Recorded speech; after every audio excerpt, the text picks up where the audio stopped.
Hello and welcome to the next episode of Eat Move One and the musings of a rebel queenager. Hope you're all doing good. Emma McElhinney here. I am the rebel queenager, and apologies in advance. I have a bit of a cough, so I have spoke to our guest today to say that if I start coughing uncontrollably, I will go on mute and then she has to carry the conversation. So if she suddenly breaks into song, it is just because I'm having a cough. That won't happen, but yeah. It could, you never know. So today we are joined by the very lovely Emma Anderson. She is known as the Confidence Witch, but today we're going to be talking about her own journey from being a shy mouse. I couldn't actually think of it. I was like, what is shy? So we'll go with shy mouse, to being at the forefront of our industry, to running a successful coaching business, and that involves being front and center and visible, and you can't really get away with being shy. So we're going to chat a little bit about that. So hello, lovely Emma, and welcome. How are you? I'm good. Better than you poor thing. I know, honestly, I'm a bit of a drama queen, obviously. Well, the end. I'm a bit of a drama queen at the end. But especially when it comes to being ill, because I don't get ill very often. In fact, it's probably rarely even once a year, but when I do, I do it with style. So my husband, he gets ill quite a lot, like various colds and sniffles and all those wee things, but he kind of powers through, and I'm just like, no, I'm actually going to die. I should have actually been born with a penis, with my dramaticism over the illness. Anyway, right, welcome. Tell us a little bit about you. Who are you? What you do? Where'd you come from? All the rest, and then we will find out a little bit more about how you went on this journey. Yeah, so as you said, I am Emma, also known as the Confidence Witch on Instagram. So I'm a coach and an eclectic witch. Basically, what I do is empower women to embrace magic, find their inner power, and just live their most confident lives. I am based in Glasgow, but I'm from the Highlands, which will come up later on. And I've lived here for about 20 odd years, I think. So, have you? Yeah, long time. Do you not kind of feel like a bit taken up by surprise when you say that? Because you're like, surely I am only 20. How can I be? I'm not old enough to have lived here for half my life, 20 years, no. It's terrifying. I was talking to someone the other day and I was like, God, I lived in Glasgow for about 15 years. I only feels like I was there for like 3. But yeah, good long time of it. Right, sorry, yes. Let's go. Let's start from the beginning. So how did you become this confidence, lovely being that you are now, when you were somebody that really struggled with speaking to people? Well, yeah, that is a bit of a long story, and there's no like one easy answer to that. There's a lot of things that sort of layered up for me to get to this point. I can tell you a little bit about where I started. That might be helpful. So yeah, like I said, I grew up in the Highlands. We moved about a lot, but I stayed in a kind of small area. Thankfully, my parents kept me in the same high school, so that was really good. But primary school wise, I moved about between 3 or 4 primary schools, and one of them had 9 pupils in the whole school. Oh. So I was used to a very small amount of people. I was pretty much always shy, I would say, but it kind of went a bit off the scale when I got to high school. And a lot of that was due to shame, which I think is a reason for a lot of people's shyness. Shame around my background. You know, I grew up in a bit of a troubled household, we'll say, without getting too deep. And I was ashamed of that background. And I think that shame kind of clung to me when I was in school. We didn't have a lot of money. So, you know, I was in hand-me-down clothes and, you know, I felt like I didn't fit in with the other kids. So the shyness just sort of grew from there. And it was to the point that, you know, I have my small group of friends that I'm still friends with now. They're amazing women. But if anyone else spoke to me, it was like beetroot face, shaking, couldn't do public speaking. If I had to read in front of the class, I would be in tears about it. Like, it was really extreme shyness. Somehow ended up in management and retail, which made it even worse, but also helped me at the same time. So long story short, grew up in the Highlands, moved away when I was 18, went back for a while, and then eventually settled in Glasgow when I was 20. I moved here, went to work in a shop, and wherever I was in retail, I was always approached to be in management. despite my shyness. So I was kind of pushed into that leadership role where I had to speak in front of people, but it was torturous. I'd be trying to hold team meetings, like physically shaking, beetroot red, eyes welling up. Like I'm talking red from the roots of my hair to the tips of my toes. And people would always comment on it, which, you know, makes it so much worse. Makes it worse, absolutely, yeah. Imagine you can't see it. The amount of my friends back then that would be like, oh my God, you're so red. Oh, look how much you're beaming. What's wrong with you? Blah, blah, blah. And I just wanted the ground to swallow me up. So that is where I started. Now, like you were saying earlier, I'm a coach. I've got my business. I have my membership that I host. I hosted a circle last night. Online things all the time in front of groups of people, in-person events, talking to people. I don't even get nervous about it. Like I really enjoy it now. It's like I deprived myself of that for so long when I could have been tapping into this thing that I really love and I really enjoy. But there was a lot of steps that got me to that point. So how did it start? Was it like accidental that you kind of went on this journey to becoming who you are, or was it a planned chess move of like, okay, if I want to be comfortable stepping in front of people and talking and being proud of who I am, I'm going to have to do X, Y, and Z? How did it start off? Do you know, it didn't really start from a place of I want to be more confident. But I think the first time I remember trying to properly deal with it, it came from a place of acceptance. Just, okay, I'm going to be beetroot red when I'm holding a team meeting for more than 2 people. That's okay. That's just who I am. And just that acceptance and owning it. If people were taking the piss, I'd be like, yeah, and, you know, and it got to a point where it got a little bit easier, but really it started more when I had been working in retail for 14 years and I was just miserable. I was the manager of a cosmetics counter, but I didn't want to be an area manager because the thought of all the presentations and everything within that was too much for me. But I also didn't really want to stay. I knew it's what I didn't want to do. So I started seeing a coach. I just reached out to someone I saw on Instagram 4.5 years ago. And through working with her, doing all the work with her, quitting drinking, starting another job, I left my retail management job to work a job that was like a 0-hour contract waitressing. I was averaging about 16 hours a week, fell into management there. So left there in front, just right before lockdown. And that's when, through working with my coach, she had said, have you ever thought about doing this? And my instant reaction was, no way. Who am I? Who am I to do that? Who am I to help other people? All that bullshit, limiting beliefs coming up. I'm not good enough. I can't, blah, blah, blah. All these crap excuses. But she planted that seed. And when lockdown happened, I thought, do you know what? Fuck it. This is just my opportunity to do this training, see how it goes. 3 years later, here I am running my business and really like loving it. It's my life purpose. It is something I'm so passionate about. I love my one-to-one clients, love that work, love doing my membership. We're doing our first in-person event in a few weeks. And yeah, there's some butterflies about that, but I'm also buzzing about it. Where if this was 5 years ago, it wouldn't even have crossed my mind. There's no way I would have done anything like that.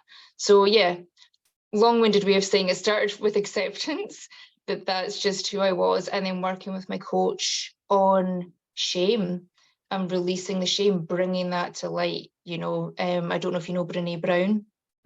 Love her work. I started to just own my past and accept who I am. You know, when I was growing up, nobody knew that my parents were alcoholics. Nobody knew, my best friends, they couldn't come to the house, anything like that. So as I got older and started to talk about that to people and tell them about it, not in like a, oh my God, this is my life, but just like, oh yeah, my parents were alcoholics. It was like this weight was lifted and the shame started to dissipate, because that's not my fault. You know, I felt like when people are looking at me, they're going to see the real me and all that kind of thing. So working with my coach, you know, working on those beliefs, bringing the shame to the light was the start of me getting to the point of where I am now. Yeah, and how, like going through that journey, was that quite an emotional experience for you to kind of relive a lot of things and think back to, you know, this is how I was? How did you deal with that? Yeah, I mean, it was definitely emotional. It was really emotional, but it was also really cathartic. And, you know, it led to me having conversations with my mum. I mean, my dad passed away 16 years ago. So, you know, I couldn't have that conversation with him, but I spoke to my mum, and looking at, you know, it was a lot of shadow work. And what I mean by shadow work is looking at all the parts of yourself, the parts you keep repressed and hidden, and just owning them and accepting them. And it is hard fucking work, and it's so emotional. God. But it's like the only way out is through. Do you know what I mean? And I'm so grateful now for what I went through, the upbringing I had, all that shyness, all those things I had to get through, because they've helped me get to the point I am now. Without all that, I wouldn't be in this position. I wouldn't be, you know, wanting to help other women grow their confidence and, you know, push through the barriers of shyness and stepping into their power and just owning it. You know, I can do that because of the upbringing that I had and all the things that I've gone through. So yeah, it was difficult. It was hard, but there's a huge element of self-love and the continuous work on that, counselling, coaching, and quitting drinking as well. That was a mega thing for me. Yeah, I was going to pick up on that, because that's a huge topic, especially within, like, most people listening are way over 40. And we grew up in this culture of, you know, drinking culture, and you just beat the boys and you can drink as much as you want and having fun and But now as we get older, there's more appreciation of the impacts of alcohol, not on just our physical health, of which they're huge, and our hormonal health, but also on our mental health and our levels of self-worth. So how did you approach that journey? How did you start that kind of sober part of your life? Yeah, that was a long journey. Drinking for me was like that crutch. And I remember I used to always hear, you know, and read stuff about people using drinking as a crutch. But in my head, I really genuinely believed I just like to have fun. I just need that glass or three of wine after work to unwind. Otherwise, I can't sleep. And it's been such a long, difficult day. I'm just going to get a bottle of wine on the way home. I'm so bored or whatever. All my social events revolved around drinking. And like you say, that is the Scottish culture. Every social event has got drinking in it. But I was such a binge drinker. So I'd binge drink on the nights out, like a lot of people. And then it got to, you know, when you get older, you know, you drink wine at home. It's not okay to like have a vodka and Coke at home. Yeah, no, you would never you'd never have a vodka and Coke. You're like, oh my God, that's what alkies would have at home. Right? And now you're like having a bottle of wine, quite the thing, as if it's like water. Wine culture is a huge thing, especially in Scotland and the UK. So I would be drinking the wine, and just I started to realise I was going down a road I didn't want to go down, and I was relying on it. And also those nights out, talk about shame. Oh my God, the fear.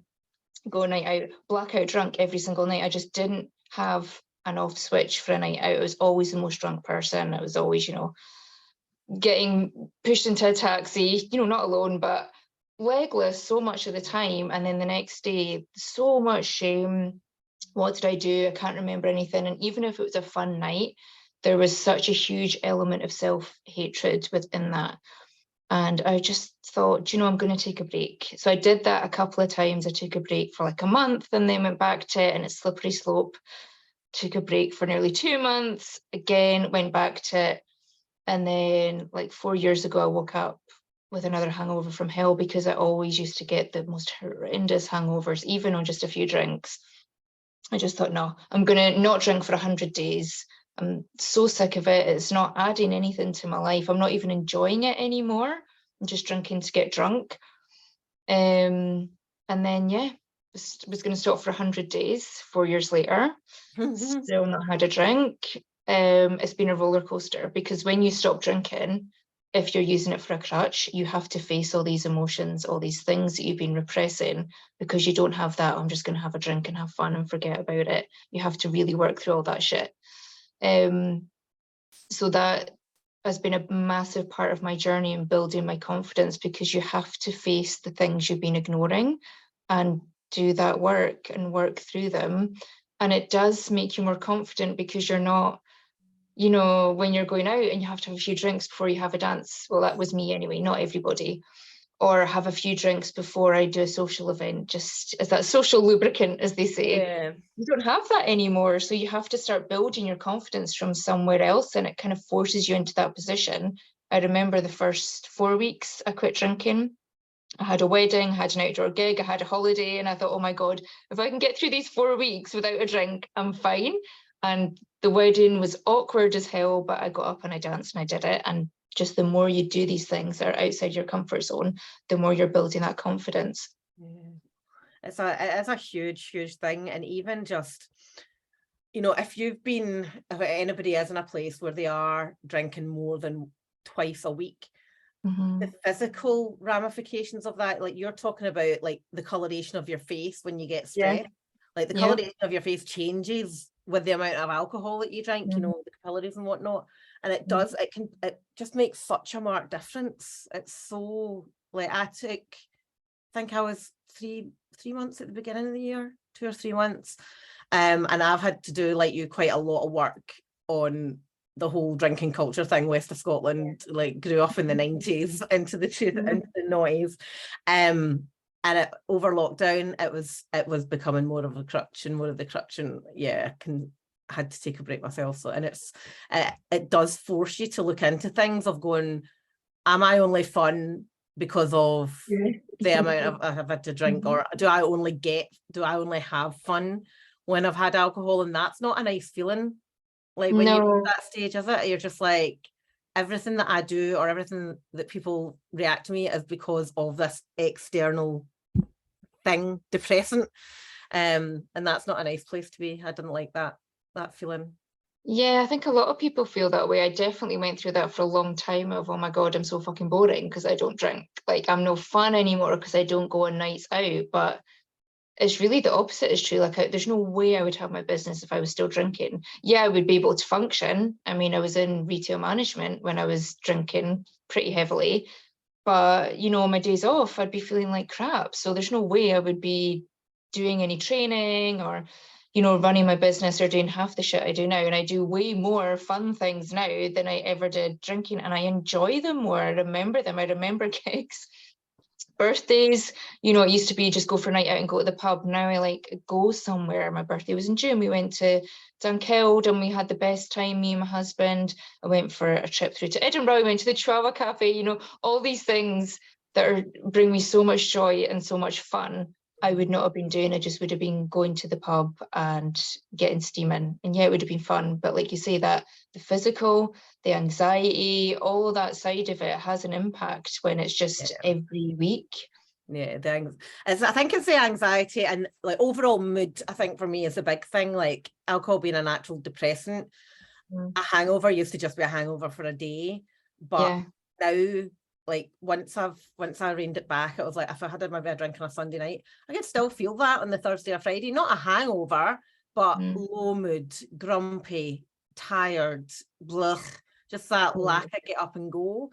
And once I started tying that back to, oh my God, this isn't me. This is alcohol talking, and I have purposely put that toxin in my body and it's now making me feel shit 5 days later. You're like, it's not really worth it. And they end up. But hey ho. So how much, from the here and now, you've gone through this journey, you're rocking your business. You've had to do a lot of inner work to get to this place. Do you still have to do a lot of inner work, do you find? Do you take joy from that? Does that help build you up and develop you further? Yeah, I don't think the journey ever ends. You know, I say that to my clients. We do so much work together, creating that transformation in 3 months, 6 months, whatever it is.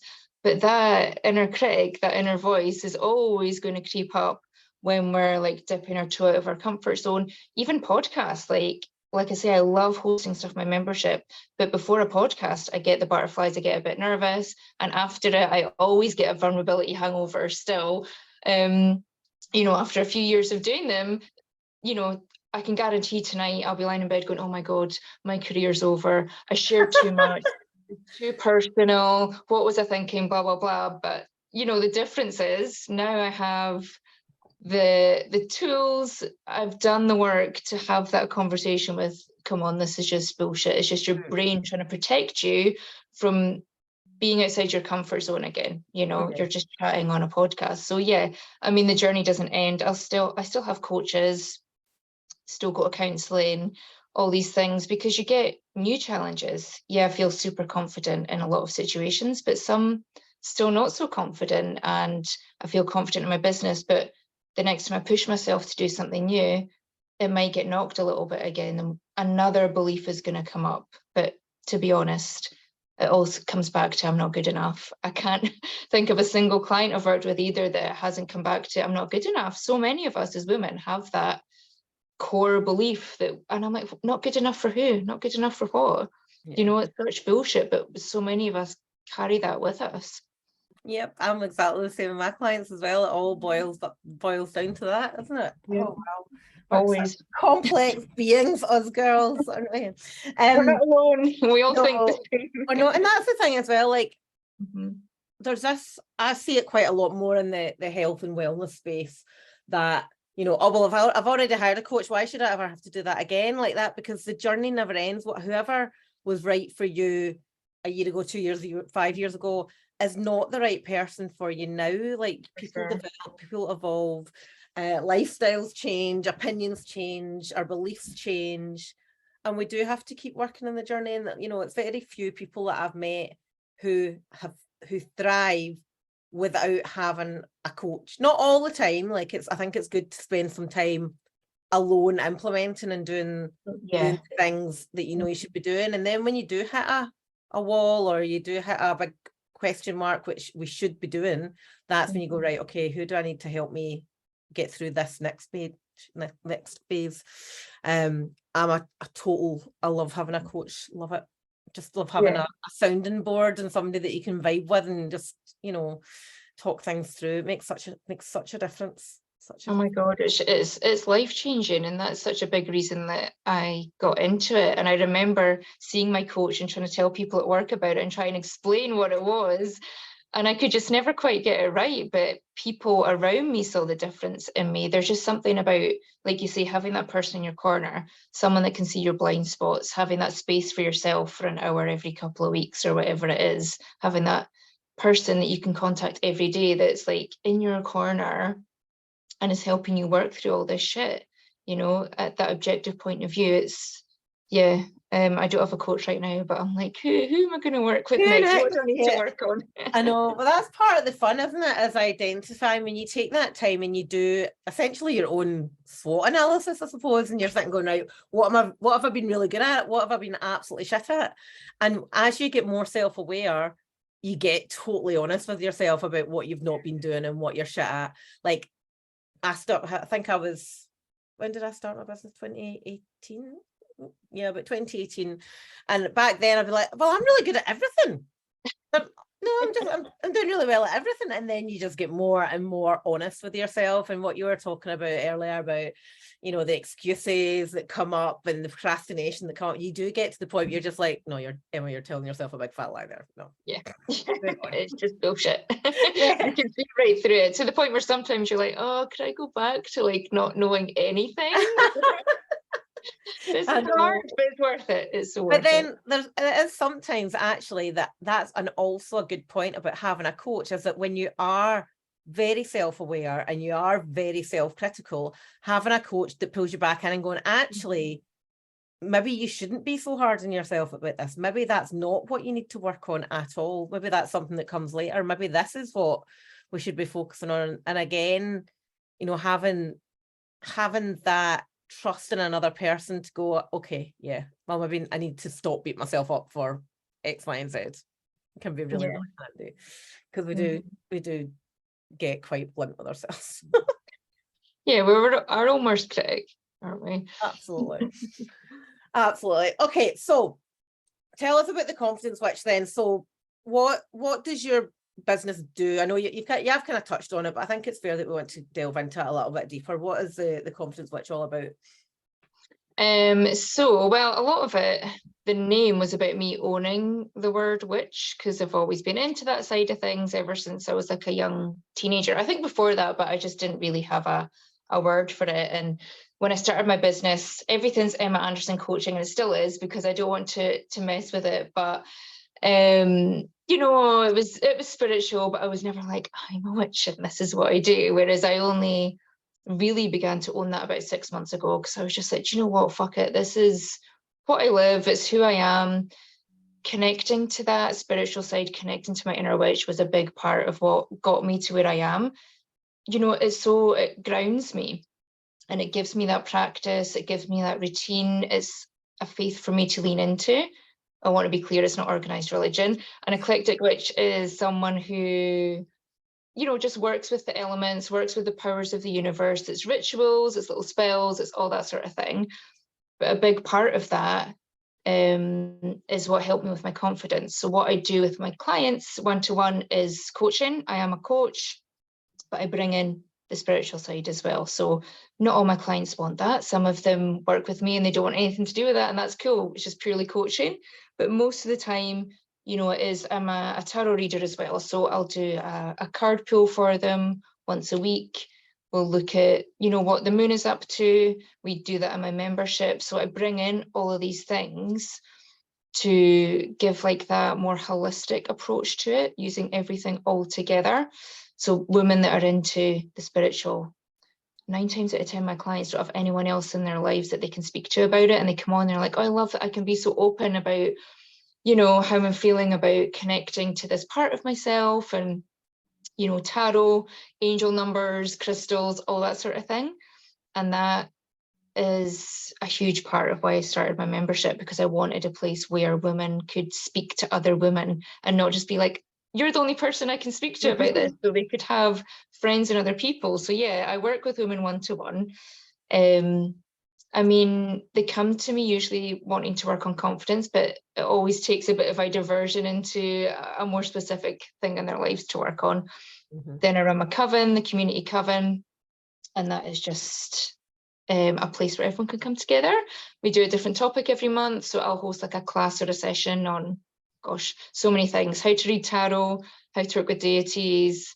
We go right into it with how to work with your spirit guides, all that sort of thing.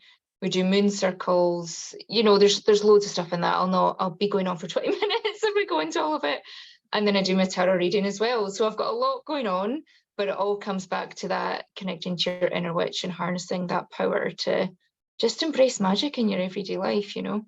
I think it's really funny because you're talking away there and you're so passionate. And if you're, for those of you that can't see, like, she's like gesticulating wildly, loving what she's talking about. And I'm finding it really, really difficult to connect that with the shy as a mouse girl that you described earlier, the one that goes absolute beetroot and sweating and nearly crying. Just speak to people that used to know me years ago. I swear it was just, yeah, the absolute pits. But, you know, when you find your passion, it takes you to a different level, as cheesy as that sounds. Oh, I love it. You've done what an incredible journey. It's been absolutely awesome to see. And it's just the fact that, you know, it'll never ever feel like a bad thing or a chore or something to be shameful about when you absolutely are truly loving it and passionate about it and living it and breathing it, which you absolutely are. And it's so amazing. Oh my God, 100%. If I didn't have to do content writing, I'd be so happy. There's always elements of running your own business. I'm like, I hate being at my laptop. I just want to be connecting with people. But, you know, we've got to take the rough with it. That's the 17 plate spinning thing. Yeah. I'm actually quite enjoying content writing just now, but what I'm not liking doing is reporting and looking at the numbers, the data, like mind numbing. It is indeed. Right, so where can people find you on socials? Do you have any resources that people can download that I can attach to the show notes, anything like that? Yeah, I sure do. I have a free guide to how to use your intuition to feel more confident. So that's like a little sort of ebook. So Emma will post a link for that. I will. And like I said, everywhere I'm Emma Anderson Coachings, but I'm most active on Instagram. My website is just emmaandersoncoaching.com. But if you go to my Instagram, that's got my wee sort of link tree in my bio where you can see everything. I have also joined Threads, but you know, trying to find the time to do that. So I'm on TikTok, but not very regularly. So Instagram's the place to find me. Fabulous. Well, thank you so much for coming on, and I'll attach the ebook link into the show notes as well, so you can download Emma's how to get more confident using your intuition, and that'll be really useful. Thank you so much. It's been amazing having you on. Thank you. Thank you. I think it's just incredible. What a turnaround. Oh, thanks so much, Emma. I feel better.